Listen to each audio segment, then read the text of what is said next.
조선야월을 찾아주셔서 감사합니다. 구독과 좋아요, 알림 설정 부탁드립니다. 봉쇄는 혼자 남아 장부를 정리하며 깊은 생각에 잠겼습니다. 오늘도 성실히 일했지만 마음 한구석에는 늘 아쉬움이 남았지요. 기회만 준다면 훨훨 날아갈 텐데 말입니다. 봉쇄가 돌아오자 어머니는 반가이 맞았습니다.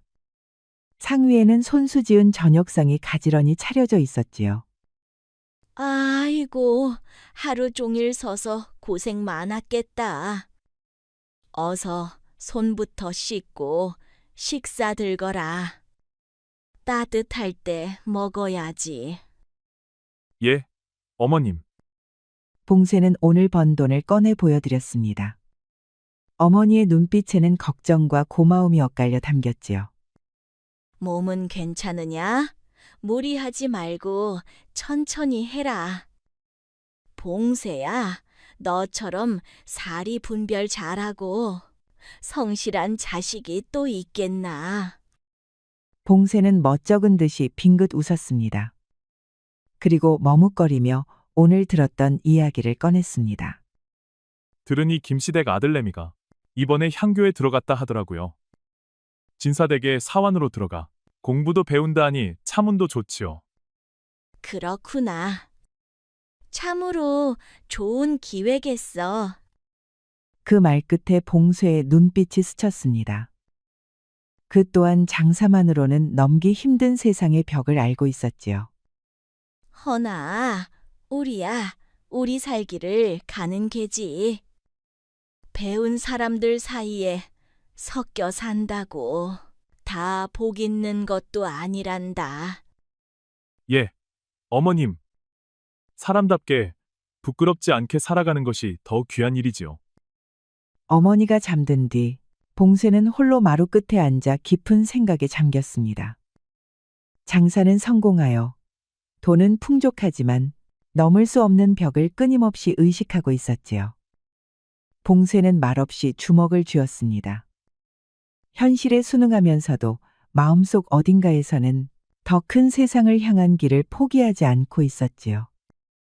다음 날 장터는 평소와는 다른 웅성거림으로 가득했습니다. 상인들 사이에서 어젯밤 벌어진 일에 대한 말들이 오갔지요. 자네들, 어젯밤 시장 뒷골목에서 일어난 일 들었는가? 정말 기이한 일이 있었더구먼. 무슨 일인가? 도둑이라도 들었나? 그게 아니고 몰락한 양반대 교수가 밤마다 몰래 돌아다니면서 귀한 물건들을 판다더군. 봉쇄는 손에 들고 있던 비단을 잠시 내려놓고 귀를 기울였습니다. 양반 교수가 직접 장사에 나섰다니 도무지 믿기 어려운 이야기였지요. 나도 들었소. 그 규수가 어찌나 고왔는지 보는 이들마다 입을 다물지 못했다지. 양반이 몰락하면 그런 일도 생기지. 그런데 젊은 처자가 체면이야 말할 것도 없겠구려.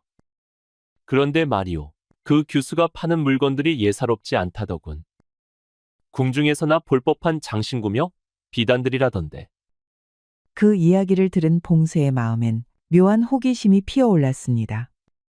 혹시 그 교수를 직접 보니가 있어? 박서방도 관심이 있나 보이. 헌데 양반과 일에 우리 같은 아래 것이 끼어들면 좋을 것이 없어. 관심이라니요. 그냥 안타까운 마음이 들어서 그렇습니다. 봉쇄는 하루 종일 이야기를 머릿속에서 떨칠 수 없었습니다.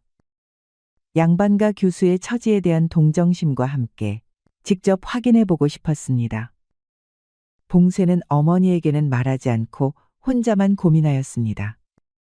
해가 질 무렵 봉쇄는 혼자 남아 깊은 생각에 잠겼습니다. 그 교수에 대한 호기심이 점점 커져갔지요. 그리고 결국 오늘 밤 직접 시장 뒷골목으로 가봐야겠다고 결심했습니다. 밤이 깊어가던 무렵 봉쇄는 조심스레 시장 뒷골목으로 발을 옮겼습니다. 등불 하나 없는 어둠 속 오직 달빛만이 길을 비추고 있었습니다. 그때 저만치 희미한 불빛 하나가 깜박였습니다. 봉쇄는 숨을 죽인 채 그 빛을 향해 다가갔지요. 그곳에는 과연 소문처럼 한 여인이 고요히 자리를 틀고 앉아 있었습니다. 곱게 갠 비단이며 정교한 장신구들이 좌판 위에 펼쳐져 있었지요. 달빛 아래 선 여인은 말없이 물건을 정리하고 있었습니다. 한눈에 봐도 장사실에 익숙지 않은 손놀림이었으나 그 어설픔마저도 기품과 애처로움이 깃들어 있었습니다. 봉쇄는 멀찍이 서 그 모습을 지켜보다 문득 가슴이 쿵 내려앉는 것을 느꼈습니다. 소문보다도 곱고 단정한 자태에 자신도 모르게 넋을 놓고 말았지요. 그때 여인 혼잣말처럼 중얼였습니다. 이 비단은 궁중에서 하사받은 것이니 얼마쯤 받아야 할지. 여인은 비단을 조심스레 펼쳐 보이며 그 값어치를 가늠하려 애쓰고 있었습니다. 그러나 어색한 손길과 망설이는 눈빛은 새 속의 장사와는 거리가 멀어 보였지요. 봉쇄는 그 안쓰러운 모습에 더 가까이 다가서다 실수로 발밑에 돌멩이를 차고 말았습니다. 또르르 구르는 소리에 여인이 고개를 획 들었습니다. 누구시옵니까? 거기 누구 계신 것이옵니까?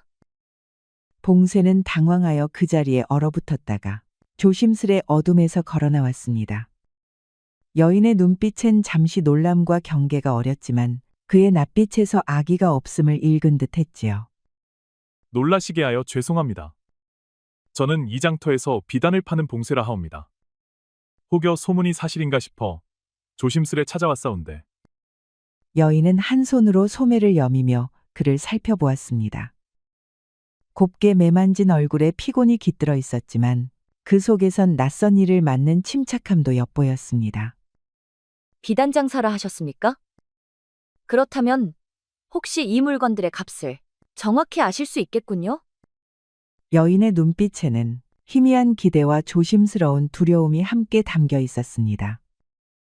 봉쇄는 조심스럽게 좌판 앞으로 다가가 비단과 장신구들을 하나하나 살폈습니다. 손끝으로 짚어보는 그 움직임은 익숙하고도 단정했지요. 이건 천국 소주의 주단으로 보이옵니다. 고운 색감의 결도 고르니 품질은 중간 이상 되겠고요. 이 장신구는 아씨께선 모르셨겠지만 이 문양은 궁중 혼례 때 쓰이던 것과 비슷하옵니다. 여인은 말없이 고개를 끄덕였습니다. 누구보다 소중하게 간직해온 물건들이었기에 그 값을 제대로 알아봐주는 눈앞의 사내가 순간 낯설게 느껴졌지요. 가격은 사정이 급하신 줄은 알지만 함부로 깎을 물건들이 아니옵니다. 다만 이 밤중에 이걸 내놓을 수밖에 없으셨다니. 아쉽게 무슨 사정이 있으신 것이겠지요. 그제야 이화영의 얼굴에 잠시 그늘이 드리웠고 봉쇄는 늦게서야 조심스럽게 물었습니다. 실례가 안 된다면 어쩌다 일이 되신 겁니까? 여인은 고개를 숙이며 짧은 숨을 내쉬었습니다. 잠시 뜸을 들이던 그녀는 떨리는 목소리로 말했지요. 집안은 빚에 몰려 살림이 기울었고 얼마 전에는 종들마저 뿔뿔이 흩어졌습니다. 여인은 좌판 위에 장신구 하나를 가만히 쓰다듬었습니다. 희미한 미소 속에 자존을 꾹 누른 여인의 체념이 깃들어 있었지요. 허나 어머니께서 남기신 이 물건들만은 아무에게나 넘길 수가 없었습니다. 그래도 이제는 더 이상 버틸 수가 없어 이렇게 나오게 되었습니다. 봉쇄는 말없이 그녀를 바라보았습니다. 고상한 말투와 서글픈 눈빛, 몰락한 집안을 지키려는 절박함이 그녀의 한마디 한마디에 배어 있었습니다. 제 이름은 이화영입니다. 혹여 그리 기억해 주신다면 화영의 눈가에 맺힌 슬픔을 보며 봉쇄는 말없이 속이 저려오는 것을 느꼈습니다. 귀한 자태와 다르게 그녀의 삶은 한겨울 바람처럼 시려 보였지요. 저는 비록 보잘것없는 상인입니다만 이런 물건들의 가치는 분명히 알아볼 수 있사옵니다. 그렇다면 정말 이 물건들을 제값받고 팔 수 있는 방도를 아십니까? 화영아 씨의 눈빛에는 마지막 남은 희망이 어리고 있었습니다. 봉쇄는 잠시 망설이다 고개를 끄덕였습니다. 아씨께서 허락하신다면 힘 닿는 데까지 도와드리겠사옵니다. 그 순간 달빛 아래에서 두 사람의 눈빛이 마주쳤습니다. 바람은 살을 에었고 그 밤의 인연은 그렇게 조용히 시작되었지요. 며칠간 이어진 거래 속에서 봉쇄와 화영아 씨 사이엔 말없는 신뢰가 쌓여갔습니다. 봉쇄는 약속한 대로 화영아 씨의 물건을 정당한 값에 팔아주었고, 화영아 씨는 봉쇄의 성실함과 배려에 조금씩 마음의 문을 열기 시작했지요. 덕분에 우리 집안에도 숨 돌릴 틈이 생겼네요. 어찌 이 은혜를 갚아야 할지. 저는 그저 해야 할 도리를 다했을 뿐이옵니다. 허나 감히 드릴 말씀이 하나 있사옵니다. 무슨 말씀이신지요? 아씨를 처음 뵌 그날 이후로 저의 마음 한 자락이 자꾸만 그 곁을 맴돌아 싸웁니다. 분수에 넘치는 줄 알면서도 잊히질 않사옵니다. 그 말에 화영은 놀라 입술을 다물지 못했습니다. 그러나 이내 고개를 돌려 차가운 밤바람을 피하듯 숨을 고르더니 조용히 말을 이었습니다. 그대의 마음이 장난이 아니라는 건 알 수 있사옵니다. 하오나, 저는 양반가의 자손이옵니다. 이 마음 어디에 두어야 할지 스스로도 모르겠사옵니다. 신분이 어찌 사람의 마음을 맑게 싸웁니까? 세상이 허락치 않더라도 저의 마음만은 진실하옵니다. 아씨께 해를 끼치지 않도록 늘 조심하게 싸웁니다. 화영아 씨는 말없이 부채로 입을 가렸습니다. 그러나 그 눈빛 속에는 더 이상 숨기지 못할 기미가 번지고 있었지요.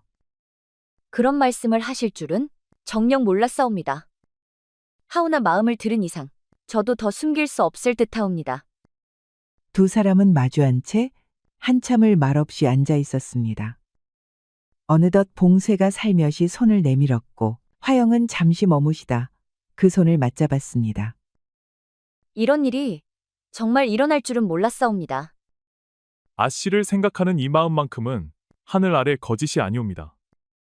봉쇄님께서 함께 계신다면 그 어떤 시련도 견딜 수 있을 것 같사옵니다. 어떤 일이 닥치더라도 제가 아씨 곁을 지킬 것이옵니다.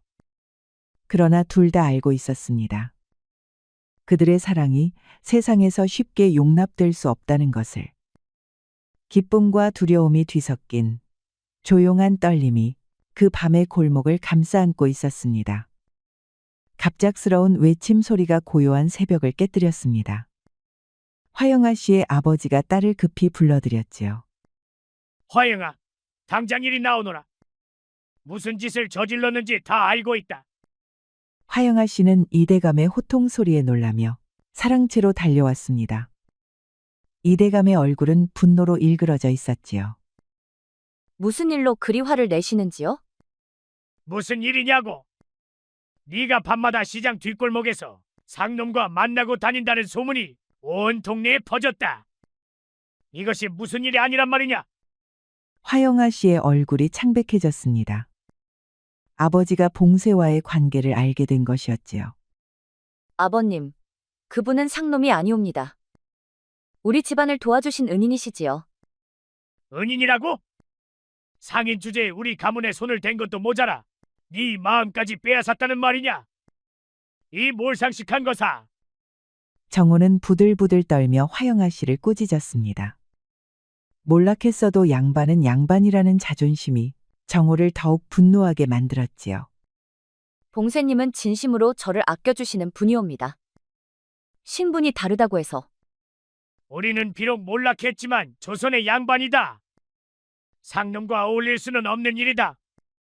당장 그 상놈과의 관계를 끊어라. 그리고 내일부터 집 밖으로 나가는 것을 금한다. 그럴 수는 없사옵니다. 닥치거라. 더 이상 듣고 싶지 않다. 그리고 너는 이제 김진사대 혼인이나 준비하거라. 그건 너무 심하시옵니다. 심하다고? 가문의 명예를 더럽히는 짓보다야 낫지 않느냐? 김진사는 양반이다. 상놈보단 천배는 낫다. 저는 봉쇄님 아니면 그 누구와도 혼인하지 않겠사옵니다.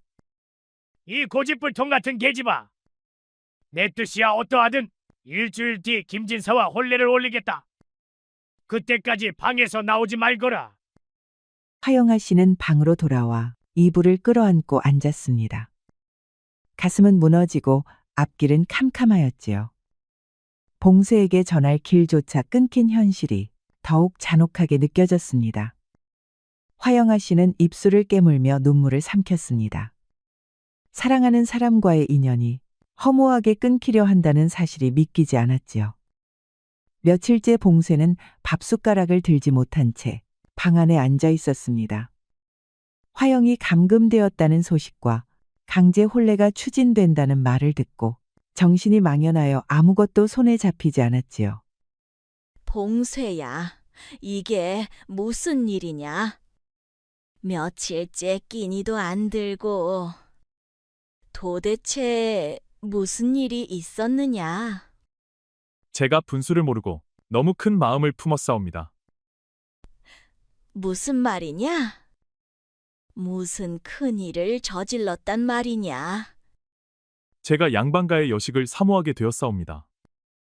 헌데 그댁 아버지이신 이대감께서 이를 아시고 뭐라고? 봉쇄야, 네가 정신을 놓은 것이냐? 어머니는 깜짝 놀라며 아들의 말을 되묻고는 손에 쥔 수건을 놓아버렸습니다. 감히 상민이 양반 교수를 사모한다니 그야말로 꿈에도 없던 일이었지요. 처음엔 그저 도와드리고 싶은 마음뿐이었습니다. 허나 시간이 흐르며 그분의 슬픔과 고단함이 자꾸 마음에 남았사옵니다. 아이고, 이를 어쩌면 좋으냐? 하늘과 땅만큼 신분이 다른데 어찌 그런 마음을 품었단 말이냐? 봉쇄는 어머니의 표정을 보며 더욱 자책하였습니다. 그의 무모한 마음이 어머니까지 괴롭게 만든 것이 더할 나위 없이 미안하였지요. 어머님의 말씀이 모두 옳사옵니다. 제가 분수를 모르고 착각하였사옵니다. 상놈이 양반을 넘본 것, 그 자체가 죄이옵니다. 그 마음은 안쓰럽지만 세상 이치는 쉽게 바뀌지 않는다.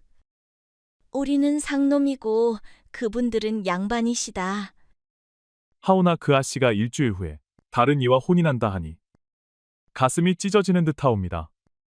아이고, 내 아들아.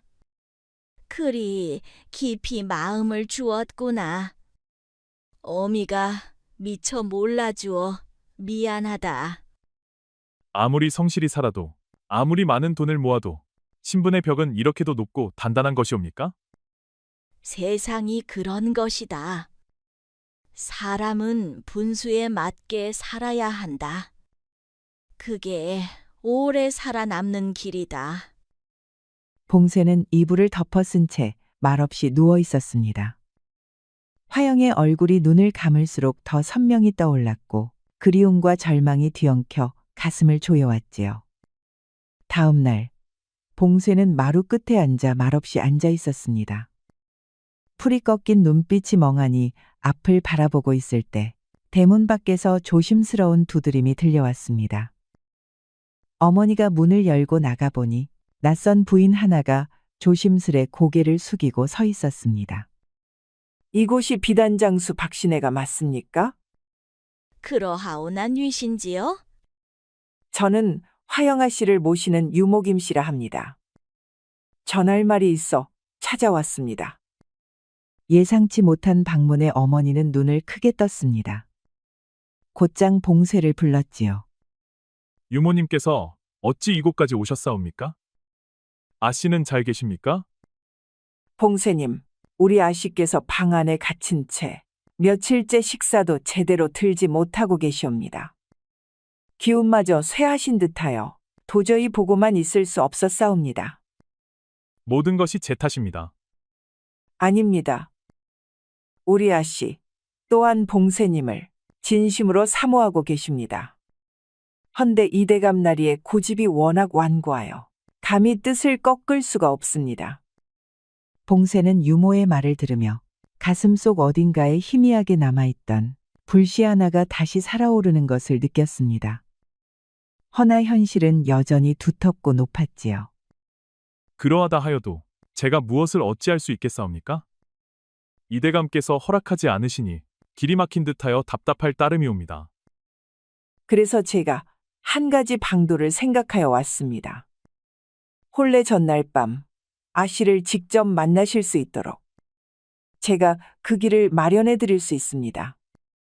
정말 그런 일이 가능하옵니까? 저는 아씨를 젖먹일 적부터 곁을 지켜왔습니다. 아씨의 슬픔이 곧 저의 슬픔이오니 이대로 혼인날까지 두 눈 뜨고 지켜볼 수가 없습니다.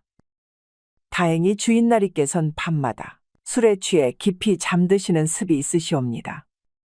그 틈을 타 뒷문으로 나리께서 들어오시면 아씨와 조용히 마주하실 수 있을 것이옵니다. 하오나 유모님께서 그런 위험까지 감수하실 필요는 없사옵니다. 들키시기라도 한다면 무사치 않으실 텐데요. 우리 아씨가 불행하다면 저 또한 평생 마음 놓고 살 수 없사옵니다. 이번이 마지막 기회일지도 모른다 여겨 감히 나선 일이옵니다. 봉쇄는 유모의 깊은 정성과 결기에 말문이 막혔습니다. 절망에 잠긴 마음에 다시금 희망이 스며드는 듯하였지요. 이 은혜를 어찌다 갚을 수 있겠사옵니까? 우리 아씨를 진심으로 아끼신다면 그 마음이면 족하옵니다. 내일 밤 자정 무렵 뒷문으로 오시옵소서. 알겠사옵니다. 꼭 가겠사옵니다. 유모는 고개를 조용히 끄덕이고 자리에서 일어났습니다. 그 뒷모습을 바라보며 봉쇄는 허물어졌던 희망을 다시 곱게 일으켜 세웠습니다. 밤이 깊어 자정이 가까워질 무렵 봉쇄는 숨을 죽인 채 뒷문 앞으로 다가섰습니다. 유모가 미리 열어둔 문은 조용히 열려 있었고 고요한 정원에는 인기척 하나 없이 정막이 감돌고 있었습니다. 그 순간 정자 뒤편으로 치마자락 하나가 살짝 보였고 봉쇄는 가슴이 덜컥 내려앉는 듯하였습니다. 그녀였습니다. 유모의 도움으로 몰래 정원에 나온 화영아 씨가 달빛 아래 조용히 서 있었지요. 봉쇄님, 정녕 오셨사옵니까? 유모께서 전해주신 말씀을 듣고도 믿기 어려웠사옵니다. 저 때문에 그토록 고생을 하시다니 어찌해야 이 죄를 씻을 수 있겠사옵니까? 아니옵니다. 봉쇄님을 향한 제 마음이 참으로 깊었기에 이 모든 일이 벌어진 것이옵니다. 두 사람은 서로를 마주하며 눈시울을 붉혔습니다. 이번이 마지막 만남이 될지도 모른다는 생각에 그 어떤 말도 쉽게 꺼내지 못하였지요.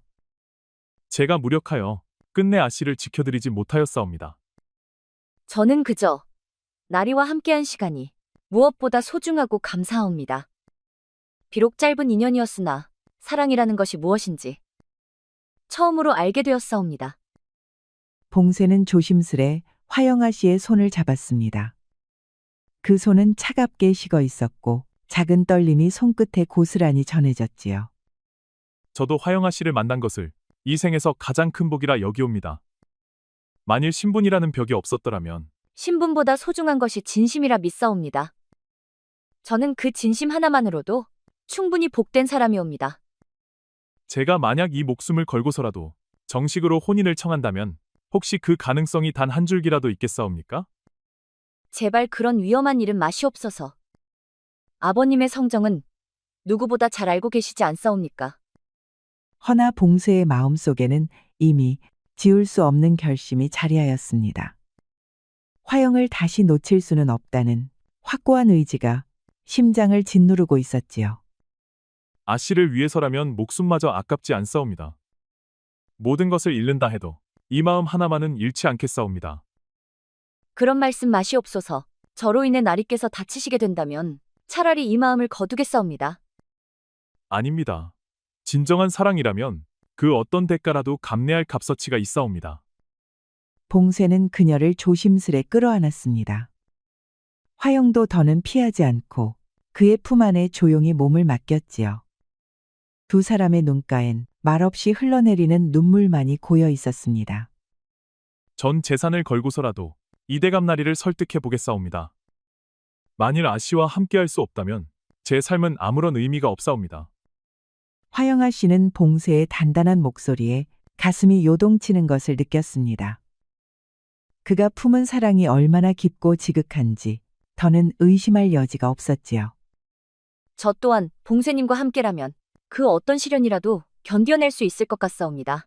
그리하여 그날 밤 두 사람은 비로소 진심으로 서로를 확인하였사옵니다. 이제 봉쇄에겐 모든 것을 걸고 싸워야 할 이유가 생겼던 것이지요. 날이 밝기도 전 봉쇄는 상점 문을 열고 하루치 장사를 준비하는 대신 자신의 전 재산을 하나둘 꺼내어 상 앞에 펼쳐놓기 시작하였습니다. 곱게 갠 비단과 귀한 장신구들, 그리고 조심스레 보관해온 은화와 동전까지 하나도 남김없이 바리바리 꺼내었지요. 박 총각, 이게 대체 무슨 일이오? 무슨 연유로 이른 아침부터 모든 물건을 내놓고 계시오? 급히 큰돈이 필요하게 되었사옵니다. 이 물건들을 모두 팔아 자금을 마련하려 하옵니다. 큰돈이라니 혹 급한 일이라도 생긴 것이오. 봉쇄는 잠시 말을 아끼다 정색한 얼굴로 상인들을 향해 고개를 숙였습니다. 사실 제가 양반과 규수를 사모하게 되었사옵니다. 허나 이대감나리께서 이를 결단코 반대하시어 그 벽을 넘지 않으면 아씨를 지켜드릴 수 없게 되었사옵니다. 뭐라 하셨소? 양반과 규수를? 박 총각, 제 정신이시오? 그런 일이 어찌 가능하다 생각하시오. 여러분 말씀이 모두 옳사옵니다. 허나 제겐 아씨가 세상 무엇보다 소중하옵니다. 그분을 위해서라면 모든 것을 걸 각오가 되어 있사옵니다. 그래서 이 모든 걸 팔아 큰 돈을 마련하시겠다는 것이오. 그건 너무도 무모한 짓이오. 제가 가문의 빚을 대신 갚아드릴 생각이옵니다. 재물로라도 진심을 증명할 수 있다면 혹여 마음을 돌리실지도 모르옵니다. 양반의 자존심이 그리 쉽게 꺾일 리 없지 않소. 허나 봉쇄의 눈빛은 흔들림 하나 없이 단단하였습니다.